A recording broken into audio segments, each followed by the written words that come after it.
here to introduce our moderator, who is Mark Hopkins. Mark Hopkins initiated the merger of negotiations and conducted most of the L5 side of the discussions, which led to the creation of the National Space Society from the L5 Society and the National Space Institute in 1987. He has degrees in economics from Caltech and Harvard, and he's written numerous space economics articles. Hopkins currently serves as the National Space Society Secretary, and he has served in one officer position or another in L5 and National Space Society for 19 of the last 25 years. But he's still just as young as the first day that he started. So with that, I will hand it over to Mark.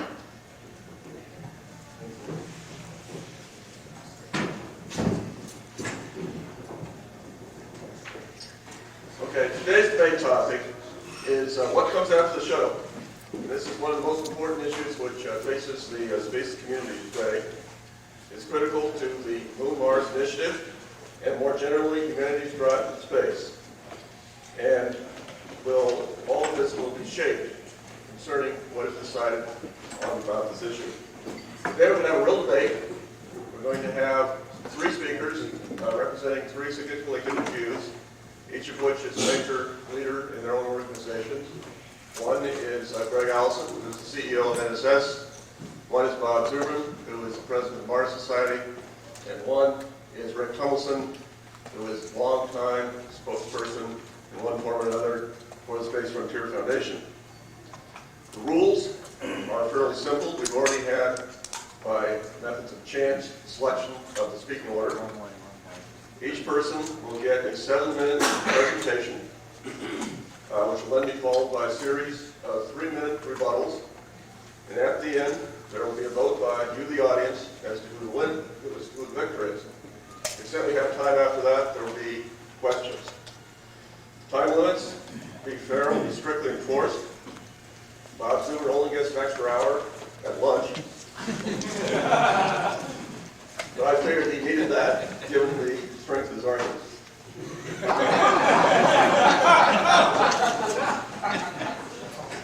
The first speaker, again, chosen by lot, is Greg Alison, who's also known affectionately, well, at least some people say it's affectionately, as the gentleman. He is an aerospace engineer, and he's founded and presided over at least 3 of the Society's chapters. He chaired the 1993 ISDC. In his spare time, he's project manager of his chapter's HALO project, which stands for High Altitude Liftoff, sort of a rocket launch type activity. He's also president of a firm called HART, which is an entrepreneurial firm also pushing rocket technology involved in such things as the X Prize.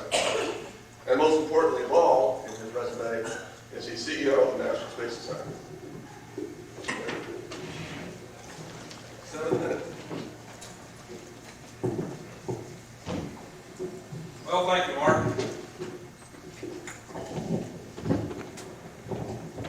This thing arranged here. Well, you guys know, I really want to go to Mars. Us good old boys from Alabama, we know all that fine red soil on Mars is going to be good for. Growing cotton.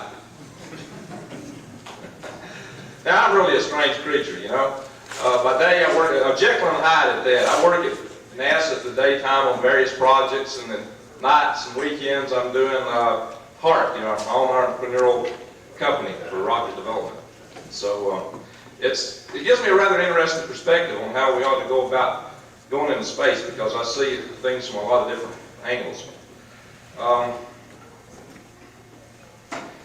You know, I got some questions to ask you. How many of you want to see people living, thriving in communities in space beyond Earth? Raise your hands. All right, good. Now, how many of you would be happy if all we got out of this Moon-Mars initiative was an Antarctic base out there somewhere? Raise your hand. Which base? An Antarctic type base, just out there somewhere. In Moon-Mars, I don't know. How about flags and footprints? Come on, come on. How about the next X program? You know, when I'm at NASA, I like to tease people. I tell people that I'm working on my next X project. They love that. Anyway, well, I can tell by your enthusiasm what you're interested in. I'm going to tell you what, it's going to take the private sector to lead us there. This new initiative that we're talking about, this is just what the nation actually needs. It gets NASA, the government sector, out of low Earth orbit, exploring outwards. We do need to kill the shuttle and the station programs after they finish their immediate research objectives. Why? Because we don't need another bureaucratic program like the shuttle that keeps commercial companies from developing launch service provisions. Because that kind of entity is not going to get us there. It's like Bob said earlier today, where did the shuttle get us all these years? Even today, there's some at NASA who would fund some private company. I've heard some discussion about funding Kistler, for example. The problem is every time they want to do something like that, the Shuttle Protection Agency comes along, which is elements within NASA, and stops it. They kill it. Hey, take Kistler, for example. That's even their own buddies. And their company doesn't have a payload that really threatens the shuttle. And the shuttle is scheduled to be shut down. And yet, you'll still find this problem. Why? Because there's people at NASA that still think they're going to be flying space shuttles in the year 2030. And they will stop anything that competes with them. Ladies and gentlemen, we can't get to space with that attitude. It's just not happening. Now I see Jeff Faust writing, I'll get a pink slip when I get home Tuesday. Hey, I hate to say it, but this is why we cannot afford a heavy lift launch vehicle. Yes, Michael Griffin said it would cost $1.5 billion to launch a mission, each and every mission to the moon with EELVs, to evolve expendable launch vehicle. Hey, I'll use some four-letter words, some acronyms, so maybe I need a warning label on this talk. It'll cost $20 billion, though, to develop the heavy lift launch vehicle, and the Shuttle Protection Agency is going to be the guys that's going to launch it every launch. You might get 4 of them launched, and it will cost you over $1 billion per launch for that. And worse yet, after spending $20 billion developing the thing, or somewhere along that line, it's going to become the next X program. It's probably going to get shut down. I don't know or believe that there's really the political resolve to see that program through. Sustainability's problem. There's another way to do this. Let's force NASA to become purely an agency of research and development and exploration. Research and exploration. Let's make them become an ever-expanding bubble of exploration, always moving outward. Once NASA researches and explores their domain, make them expand the bubble. Let commercial enterprise fill the void between NASA and the void behind that bubble as it moves outward. And let's start by moving NASA's bubble from LEO, low Earth orbit, to the moon. Let private enterprise fill the void between them as they retreat from LEO to the moon. NASA, they'll develop the crew exploration vehicles, but mandate private launch service provisions. Mandate that they use private launchers. At first, NASA would have to use the EELVs, the Delta IV, the Atlas V, and they would have to maybe utilize some infrastructure in low Earth orbit. And yes, this is expensive, but hey, it does buy you a number of things. Launch costs are inversely proportional to flight rates. The more you fly, the cheaper it gets. Reliability goes up as flight rates go up. And better yet, even if Constellation is canceled, you still get something out of this. You have satellite servicing, maybe LD missions, and even better yet, hey, sustainability, we might can come back. We'll still have something to work with. But hey, best of all, the ELV is expensive. That's the best thing, because private companies, alternative launch service providers, they'll start to find market opportunities servicing the exploration program. And this will not happen if we build the heavy lift launch vehicle. The Shuttle Protection Agency just won't let it happen. Now, I'm not going to tell you what this architecture should look like. I say, hey, let many different companies compete, let them use their best engineering practices, their trade studies, and let different alternatives come forward, and let the market forces drive and evolve this program. So let's start by mandating private launch service providers. Let the companies develop multiple approaches. Now, how do you go to Mars building all these tiny little vehicles, all these tiny little pieces? You don't. When NASA's ready to expand the bubble to Mars, maybe stopping an asteroid a long way, you let NASA become the market that drives that. If launch service providers are already servicing the Constellation LEO requirements, low Earth orbit, hopefully space tourism, and then start servicing, cislunar space, they'll be more able and ready to step up to that level of capability to service our Mars ambitions. And I believe that can happen. I think that's what we've got to do. And I say, hey, let's let the commercial space pull us in there. Let's let the launch service companies be the ones that get us there. I believe it can be done. And I'm excited. Hey, I want to plant some cotton. Thank you.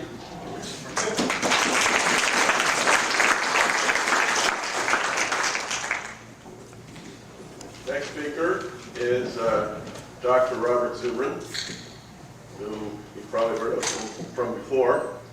He's founder and president of the Mars Society, PhD in nuclear engineering, over 200 articles, many of which in technical journals, 2 patents, 2 pending, 5 books, creator of the Mars Direct concept, which has revolutionized thinking about going to Mars, in particular the utilization of Martian resources for the trip, which greatly reduces the cost and increases the probability of eventual settlement.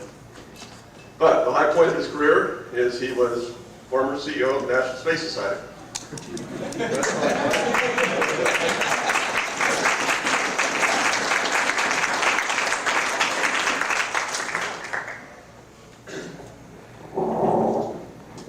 High point so far. Okay, I was at a space conference last fall, a panel comparable to this, and one of the panelists was a historian named Howard McCurdy, and he told an anecdote about the history of the Apollo program, and I'm probably going to get some of the details wrong, but the thrust of it was as follows. There was this meeting held down at the Marshall Space Flight Center around 1963 or so. And at this time, the Lunar Orbit Rendezvous mission plan, which of course was a plan that eventually won out and had initially been a dark horse, was in play and was gaining in strength but had not yet been fully accepted. And there were still people pushing alternative hobby horse plans, building giant super boosters, using nuclear propulsion, building a giant wheel space station, and all sorts of things. And so at this meeting, these different people were pushing their things, and it was becoming increasingly strained because there was a sinking feeling that, you know, look, this wasn't going to really happen, and at least not according to these plans. And you weren't going to be able to get to the moon by 1969 if you were going to build a giant wheeled space station, although the advocates could deny that. But at one point, okay, the discussion kind of stopped, and one guy said, look, do we really want to go to the moon or don't we? Do we really want to go to the moon or don't? And everybody kind of looked around and said, it's got to be LOR. It's got to be Lunar Orbit Rendezvous.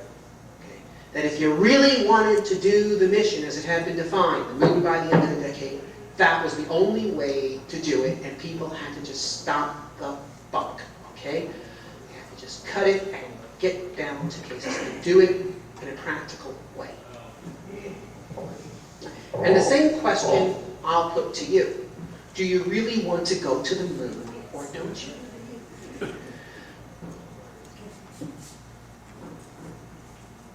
We know how to get to the moon.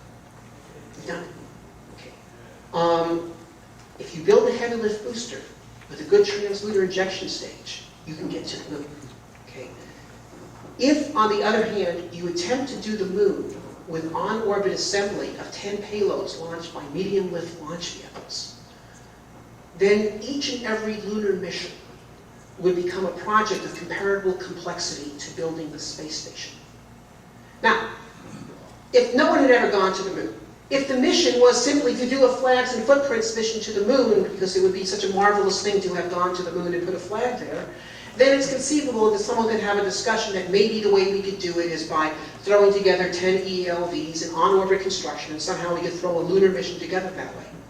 But if you want to build a lunar base, if you want to have some form of regular activity between the Earth and the moon, you cannot do it based on having to build a space station each and every time you want to go to the moon. Okay? it's not just the number of launches, it's the incredible increase of risk. If you have a launch failure, not only do you lose all those components, they go in the drink, okay, but you probably have a stand down. Look at the space station, okay? You know, in 1972, 73, we launched the space station in the afternoon. One launch, Skylab, bang, it was up there.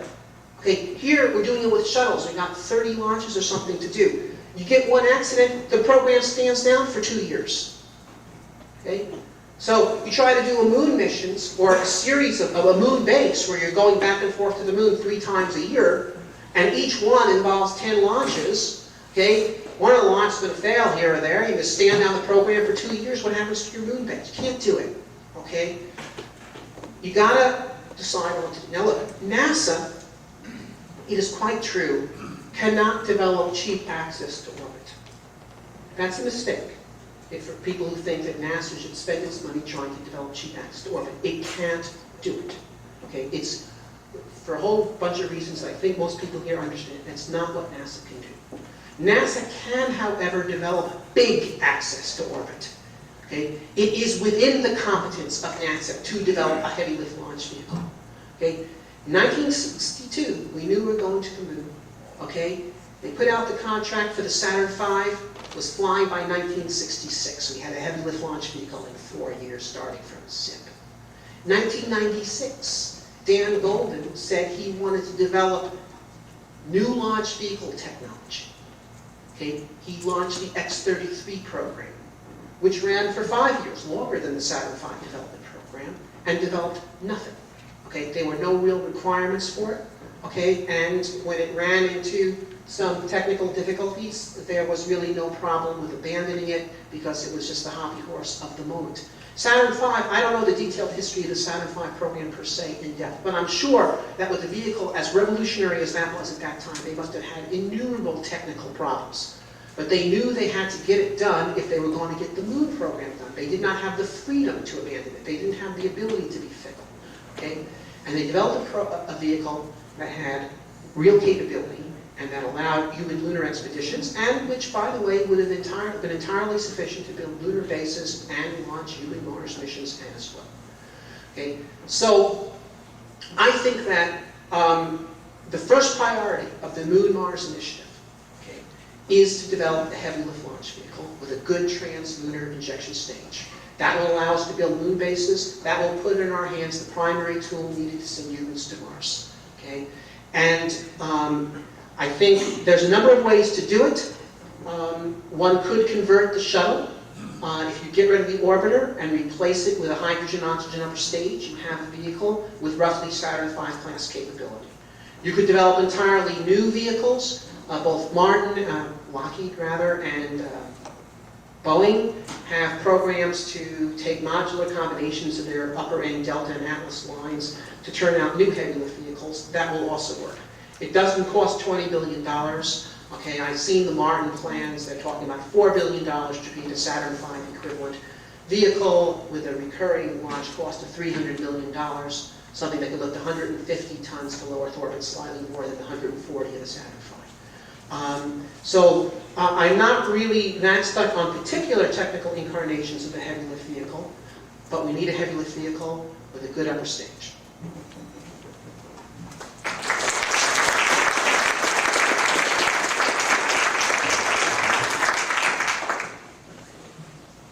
Speaker is Tumlinson.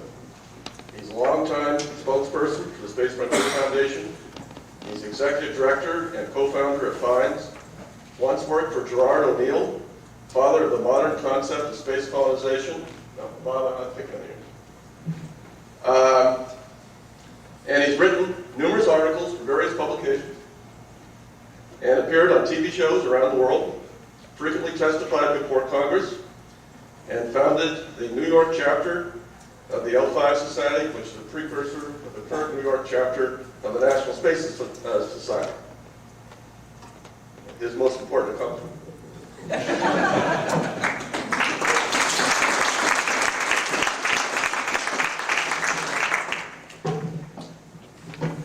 I want Bob to succeed. I want to see the settlement of the solar system. So I'm going to turn the question around to Bob, start with do you really want to settle space or don't you? It's not about destinations, it's about permanence. You know, as Harry Stein, I think, said, or it might have been Heinlein, if you're 100 miles up, you're halfway to anywhere. Heinlein, thank you very much. Well, the fact is that we have to develop the Earth to Leo transportation system that is not just a system, but it's an industry, or we will not be able to sustain settlement.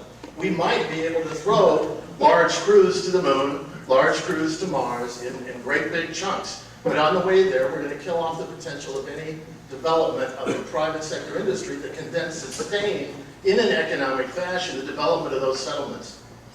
Right now, the government program has done a great job laying a lot of technological groundwork. They've inspired many of us who are in this room. They've given us a lot of good ideas, but I'll tell you what, it still costs about the same or less, or same or more, to fly into space now as it did in 1969. That's because we've operated under the strictures of a government command economy, a centrally controlled, politically driven pork barrel economy that has been designed basically to achieve a narrow set of goals that were defined by the government and a very few narrow set of contractors, and to keep a standing army fed so political support would be maintained. That is not aiming at human settlement. The result is we've had magnificent failures, beautiful failures, ones that are very nice to look at, the space shuttle. Magnificent machine, utterly failed in its defined mission of flying 50 times a year. Utterly, completely failed in that mission. That was a government centrally controlled, designed, and operated system.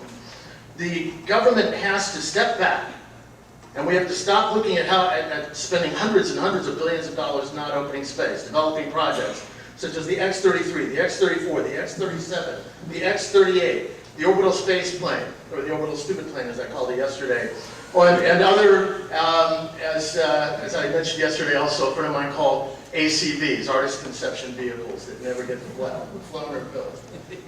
Not the way to go into space. What we have to do is demand that settlement be the yardstick, and what will sustain settlement is the development of an orbital and Earth to Leo economy. An economy that has a multifaceted industrial base, that is feeding into all kinds of activities and all kinds of things going on. The equivalent of building one giant national monster spaceship would be as if you took all of the explorers, Henry Hudson, all of these guys, Columbus, all of them, and put them in one gigantic ship that was allowed to go occasionally, if it was finished, in whatever shipyard had built it, to the New World and back. I don't want to see that. I want to see all kinds of explorers going everywhere in space. And to do that, we have to begin with a multiplicity of different sorts of vehicles and different sorts of approaches. I believe that the private sector can take that on. I believe that NASA's job starts in LEO, not on the ground. They've done a great job. They've been doing it for 40 years. Okay, guys, move on out. I want them to start in LEO and start developing vehicles there. The kind of vehicles, I agree with Bob, listen, we can stay away from the massive nuclear vehicles and things like that. I really don't care at that point. What I want to see is the infrastructure from Earth to Leo develop, because I do believe that axiom that I started with. If we can take care of that first 100 miles, all kinds of things can begin to happen. Now, when it comes to the concept of, well, first of all, let me say, so I believe the private sector is ready to step up. I believe the alternative space community is going to get there. If you look at the timelines that we're talking about, yesterday I mentioned prizes. I'll tell Bob offline that I actually agreed with this Mars budget instead of prize. $30 billion range there, so we're kind of heading in that direction together. But I want to say that I believe that we could set a set of prizes that would motivate and fire up the private sector in a huge way. If Burt Rutan can get suborbital for 40, let's say $50 million, if we had a $500 million prize, I think they could break into orbit and begin carrying people to and from orbit. Now, the concept of orbital assembly.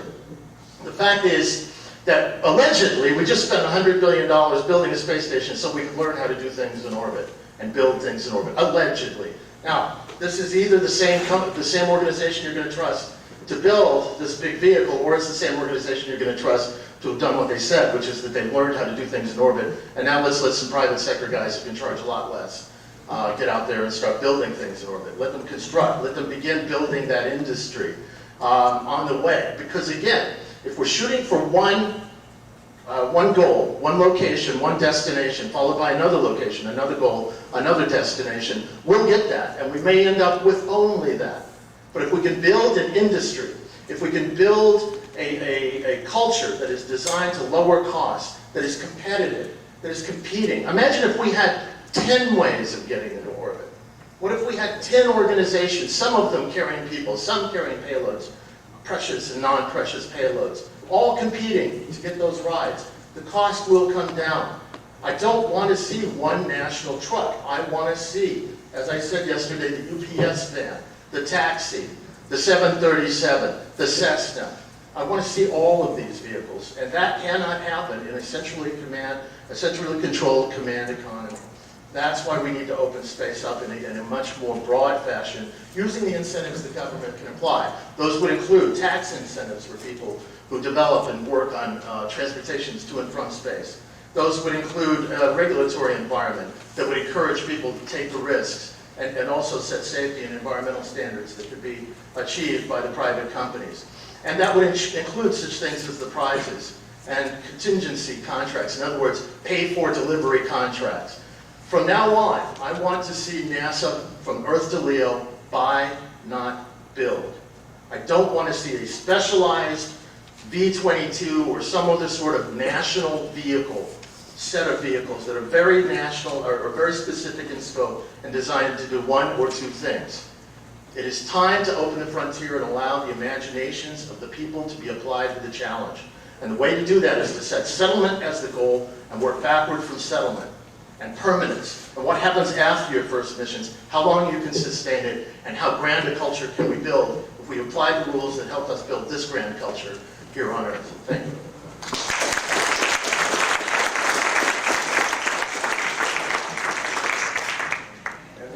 A series of 3-minute rebuttals. Hold all your questions until after the vote as to who wins. And the rebuttals will be in the same order as the speakers. So that means the general's up there.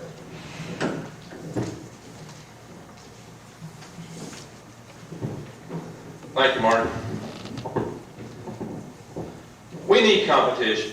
We need many different approaches to providing launch services. I mean, just imagine if nature designed a tree or the same way we do launch service providers. I mean, just imagine if a tree went about trying to reproduce itself that way. It would try to engineer one seed, but the best seed possible. Hey, without even having Congress out there to monkey around with it, what's the prospects for that seed survival, even if it don't get 8? You know, not very good. You know, it would look like the Next Sex program. Ladies and gentlemen, if nature reproduced itself the way we design launch vehicles, Earth would be as barren as the moon. So we've got to have more. That's the beauty of nature, and that's the beauty of private enterprise, is you get a lot of different potential solutions. I mean, you know, any given team can be bright and come up with good stuff, but it may not be the best thing, and it may not even work, or especially it may not deliver what you wanted. The shuttle, the thing there was they said we were going to get a high flight rate, and that was going to bring the cost down. Flight rates do bring costs down, but the shuttle couldn't deliver it for us. Bob was talking about using the HLLV, Heavy Lift Launch Vehicle. I get into those 4-letter words again, those acronyms.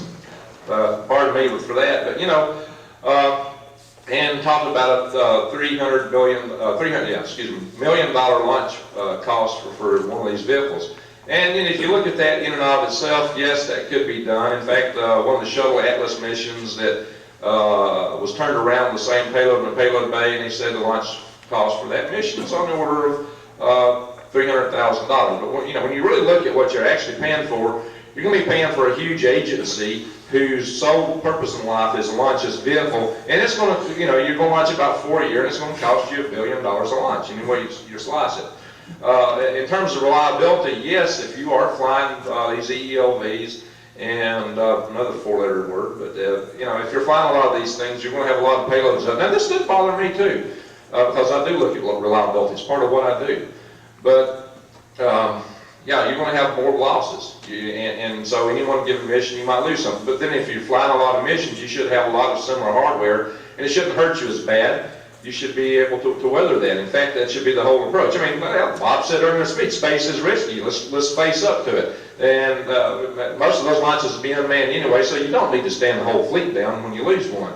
And even with the Mars scenario, the Heavy Lift Launch Vehicle approach, you're still going to be doing a lot of launches, and you're still going to lose vehicles overall. Ladies and gentlemen, it's about sustainability. It's about reliability, and I think you get there using, for starters, what we've got, and letting the private companies come up and be able to replace those services with hopefully more reliable and definitely lower cost systems in the future. There are many alternatives that we could look at in that area, but we don't have to design them. We can let the companies come up like nature with many different alternatives and let market and the natural forces determine what we're going to use in the future. But what we need to do is provide the market. Hey, triple NASA's budget. Absolutely, triple their budget. I would love to see it. Triple their budget. But mandate they spend every penny of it on research and exploration. Let's go to the moon. Let's go to Mars. Let's go to asteroids and beyond. How long is it?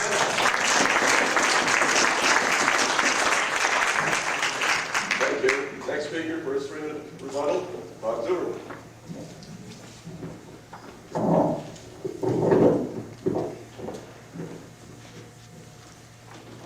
There's, I don't know, about 180 countries on this planet, and about 150 of them have no NASA or any other space agency to impair their ability to develop cheap launch vehicles, and none of them have it. Okay, so the problem is not that NASA is in the way. Okay. Look, if we build human bases on the moon and Mars, we create a logistic manifest that can be used to provide a financial basis for the development of private launch vehicles. In the 1990s, there was an attempt to create private launch vehicles that didn't succeed in creating any launch vehicles, but it did mobilize some private funds.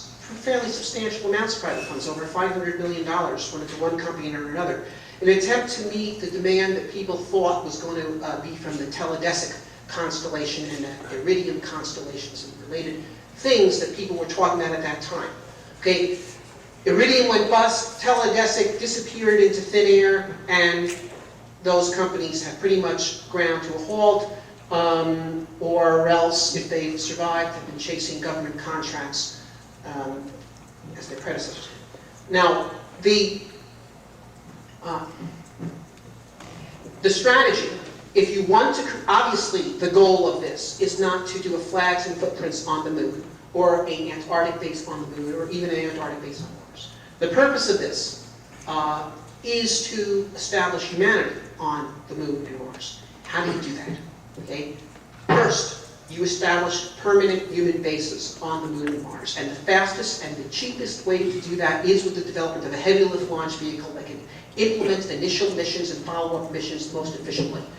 Second, you throw the logistic manifest of those bases open to private launch companies. Okay? And now, if they can deliver cargo to the moon or to Mars, okay, or even to Earth orbit, for then government shipment to the moon, Mars, wherever they can deliver it to, okay, at a given price, or particularly at a lower price than their competition, then by all means. Because now what you've got is, multi-hundreds of tons, perhaps thousands of tons a year of payloads going to Earth orbit. You now have the kind of market that is needed to mobilize private investment to create private launch vehicle companies in small lift, medium lift, and yes, even heavy lift categories. So, an analogy, in fact, the Space Frontier Foundation used this analogy, but seemed to have walked away from it, was when they decided to support the space station. They called it Alpha Town. They said it's like the fort, the frontier that the government builds, and this provides an incentive for people to develop wagons and such that can reach the fort and deliver the payloads. Okay, well, it's the same thing here. Except this is a much more interesting fort. Okay, it's in a fort, and it actually is somewhere. Okay, as opposed to the space station, which is actually not anywhere. But you create these outposts, you create the demand. Okay, you create the financial force that will allow the creation of low-cost, privately financed launch vehicles or partially privately financed launch vehicles with some government incentive money perhaps. But either way, you create that and you can create the basis for efficient space Next compensation. speaker.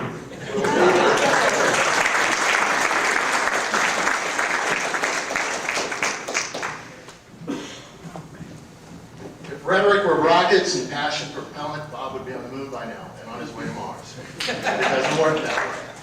It's based on reality. We have to look at the realities of what works. The fact is that, yes, the plan was tried. Let's throw a large national development into space. And by the way, we'll have a national vehicle that services that, called the Space Shuttle. Now, my organization, realizing at one point that, oh my God, we were not going to be able to stop the station from being built, did create, or I coined an idea called Alpha Town.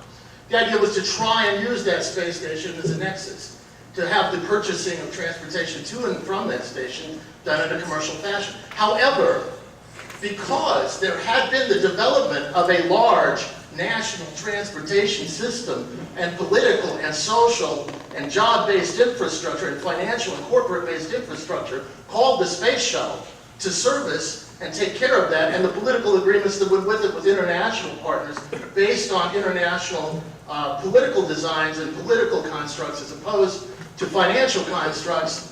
Those private companies and that private industry that Bob talks about in an analogous way on the moon that would be developed after you developed a national vehicle were not allowed to grow, and in fact many of them were killed on the vine because they threatened the space shuttle, because they threatened the hegemony of the core giant national vehicle program that was being used to supply that anchor that we had thrown out there, that first thing we had thrown out there, like a moon base or a Mars base. The companies were not allowed to grow. Legislation was passed ordering NASA to begin offloading some of those payloads to private companies. And they went around it, and they morphed it, and they took the money and changed it into tech development money that went into the development of the orbital stupid plane, now the CEV. Okay? That model has been tried. It has failed. Yes, there are a lot of countries in the world that don't have private space programs. And yes, our government space program has done a magnificent job. It inspired us. And in a linear fashion, that partnership now moves on to the next phase. So we were inspired by our national program, our national government program. But now it is time for that government to move into a different mode. Focus that attention on building vehicles in a non-commercial zone from the Earth to the moon. But from Earth to Leo, we've been there, we've done that. Lewis and Clark have done their job. It is now time for the private sector to step in and start doing theirs. And it can be done. Take $1 billion from the $10 billion someday maybe finished orbital space plane CEV project and put it out there and offer that to the first 3 companies that can put vehicles in orbit and see what happens. If we need a heavy lift vehicle, if that argument is made on engineering and technical grounds, and I am not an engineer, and I will not argue from those grounds, then let's have a competition for it. If Boeing and Lockheed and the other dinosaurs want to come and play, no offense to people who work for Boeing and Lockheed, but if they want to come and play, let them get lean and mean and compete for it. Let them compete for the rides. Let them pay for it. Let them work it up. Let's not go and be nationalists, state nationalists, and say, you are the winner, and you shall build a vehicle for the country. No. Let's have a competition. If somebody can take the shuttle and turn it into a commercially viable vehicle, and they can compete against the Deltas and the Atlases and the other vehicles and prove that they can do the job better and competitively and fly the flight rates that allow them to make their money back, so be it. Finally, I want to end on a quick note. These guys are my friends, and I respect them.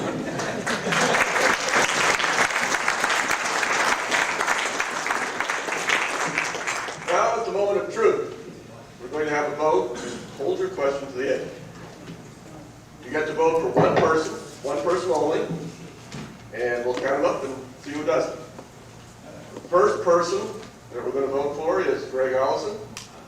If you want him as compared to the other 2, raise your hand. Oh, it sounds like a good man. Well, maybe we'll have a new CEO fast. The second speaker is Robert Zubrin. Second speaker is Robert Zubrin. Who's voting for him?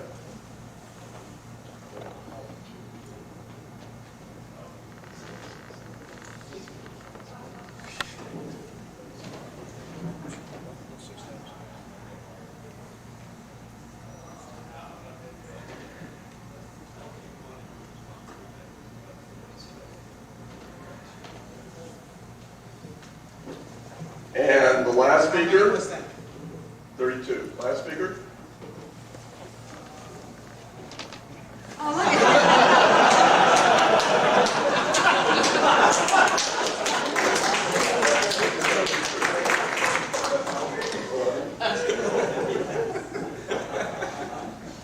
Primary class works.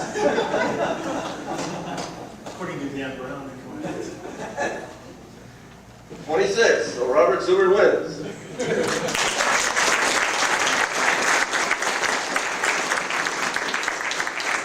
Although if you combine the Alison vote with the Tumlinson vote, How many did Greg get? 7 was it? What? How many did Greg get? 4. So, these two who basically had the same position when you boil it right down came very close. Not but they quite. were unable to pull together. Let's have some questions now. Now, Jeff's been over there raising his hand throughout the last hour. So let him in first. I've been having trouble figuring out how I can agree with each of them and still at the same time find that there's inconsistencies that I can't put together in a coherent worldview. I happen to agree at a very fundamental level with Bob that the purpose of going into space is to establish humanity out there so that we can't be forced to retreat back to Earth. And I also agree with what he said at lunch, is that our goal should be to try to accelerate the schedule so we do it as soon as possible. With Bob's speech, it seems to really boil down to, do we use a new heavy lift vehicle, or do we use on-orbit assembly with existing? Jeff, with all due respect, you have a question? I do. I do. Because, actually, it's not so much a question as I'm trying to search. I'd like to ask these guys for guidance exactly as how the space movement can focus. Two times, it's 3 minutes back. How these guys can help us focus to get a concerted space movement view. The idea of this room being split half and half is not conducive to us pushing for a coherent space plan. And so I'm not trying to put anybody in the spot. I'm trying to sort through this so we can see where we stand together, where the real crux is. When I listen to Rick says wait for commercial development. Make it open. We'll have the commercial people. They'll get us to LEO. And apparently then their view is that we should do on-orbit assembly to go on there, which is different from Bob's. To me, that's a technical question. But don't we have commercial vehicles that go to LEO? We've got the existing ones. We've got Atlas V, Delta IV. Are we supposed to just wait 4 or 5 years to see if new commercial vehicles come on that are a little cheaper? And then we're still faced with the question, Bob says, on-orbit assembly is not the way to go. And we have the commercial market is already saturated. How do we reconcile this, guys? What's the question, Bill? The question is, why do we have to wait for new commercial vehicles? We already have them. Shouldn't the choice be use the existing commercial vehicles, the Atlas V, the Delta IV, or develop a heavy lift vehicle? Doesn't the choice come down that simple? Right, thank you. Well, you know, Jeffrey, actually you can use the commercial vehicles we've got, the ELVs, can be used to get a start, to get the whole process rolling. And you might even come up with extra heavy lift version of these. You can modify them and do things. But I say let it be a commercial enterprise on that end. Let them provide that service. Just sit there. Look,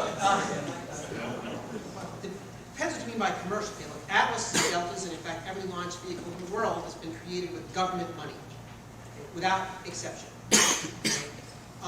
Now, if there's a new heavy lift vehicle, there will be a competitive procurement. Okay, if NASA decides, as part of its Moon Mars initiative, to create a heavy lift launch vehicle, they'll put out a request for proposals, and aerospace companies, big and small, and make-believe, will bid on this. and presumably the contract will be awarded to one of them, and the vehicle will be built.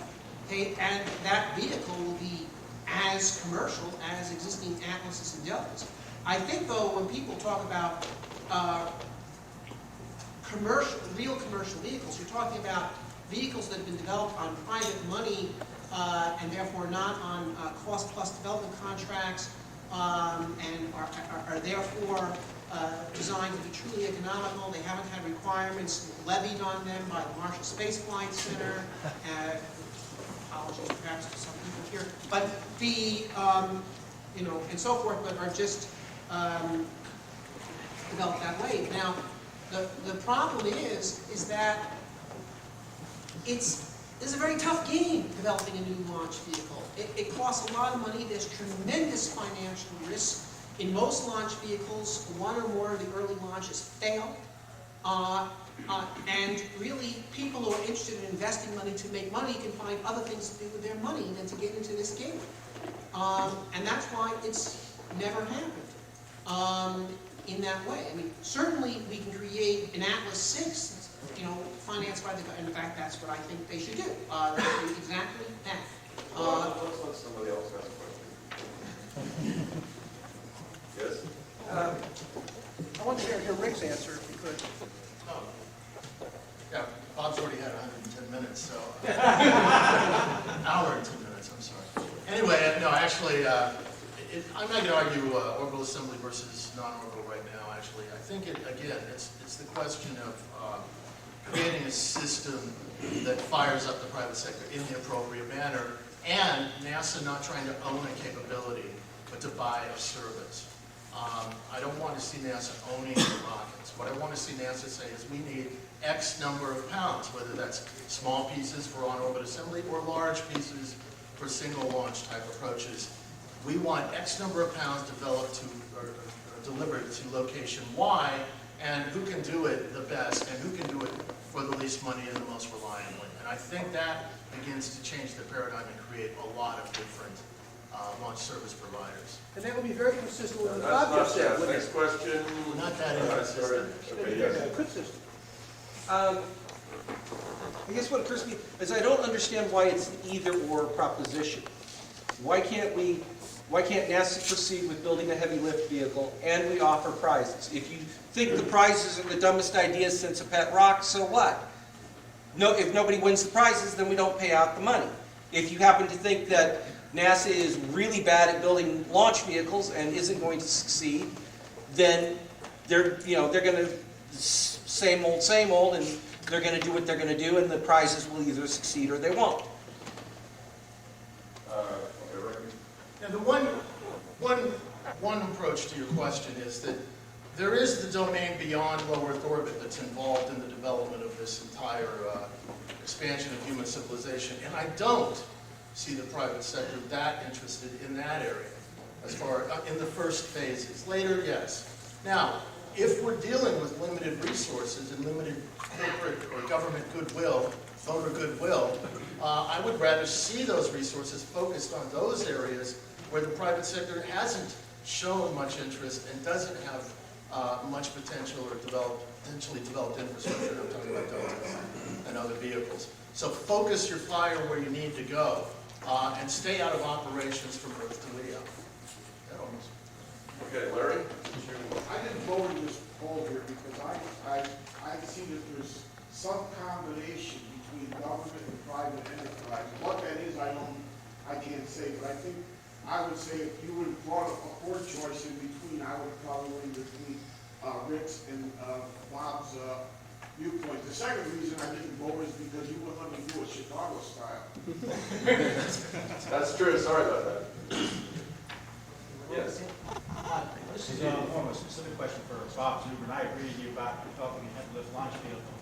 One of the options is to do a shuttle-derived vehicle, but if we're going to shut down the shuttle program by 2010, I assume we're shutting down all components of the shuttle program. So how can we do a shuttle-derived vehicle using the solid rocket boosters or the external tanks, the two pieces, by the way, that failed on the shuttle catastrophically, or led to the failure directly? Why would you want to keep those pieces going if there's bad technology from the boat coming in. Okay, well, number one, the shuttle's expensive, okay, but actually it's a quite successful launch vehicle. If you look at it as a launch vehicle, that is, its success rate going up, it's 99%, and that's better than Delta's or Atlas's by a factor of 5, okay, which are about 95%. Okay. So, there's that. Now, the shuttle's more expensive than they are precisely because of the reducible component, and precisely because it's a heavy vehicle that is ballasted with 100 tons of orbiter. Okay, it has the same takeoff thrust as a Saturn V, given the orbiter on the upper stage. You've got a Saturn V, and now you've got competitive economics. But the issue of shuttle conversion, this is a complex political one, right? And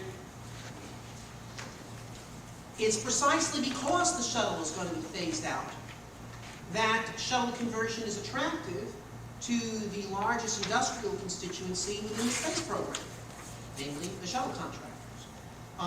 And in fact, if you want to know, I saw this Moon Mars initiative coming last summer, okay, precisely on this basis, that as it became apparent that the shuttle was going to have to be phased out, that all these people talking about shuttles running till 2020, 2030, this was not going to happen after Columbia, that the only way for them to survive would be for a shuttle to be converted to a heavy lift vehicle, and the only way to justify that would be to have either a Moon or a Mars initiative or both.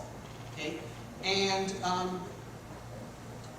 I ran an op-ed in Space News that convert the shuttle. The thing was read into the congressional record the next day by a shuttle supporter in Congress. Like, oh, now, so there's two different issues here. One is technical, which is how does shuttle conversion compare as a technical object, as a technical thing to, you know, a heavy lift vehicle based on Atlases or Deltas or whatever they might put together in both development and recurring cost. Chances are it will have a lower development cost and a higher recurring cost. I don't know how it works out. And the other is political, okay, which is if you're trying to keep the space industrial community together behind your program, okay, one way to do it, not necessarily the best way, but one way, and there are pluses and minuses to this approach, is to go for shuttle conversion and basically say, look, here's how it is. Everybody keeps getting fed, or just instead of sending people to low Earth orbit, we're sending them to the moon. And it's more fun, and it's the same money, so let's just do it. So, and I think that has a very strong voice, and that may be what we will see. Okay, I wouldn't object to that, frankly. I wouldn't object to the other approach of creating new heavy lift vehicles, but we need a heavy lift vehicle with an upper stage. That's a fundamental requirement to make this work. Okay, next question. You can ask it for no more than 30 seconds. Do any of you disagree with the core concept, buy, don't build? No answer longer than 30 seconds. I said it, Yeah, okay, go with it.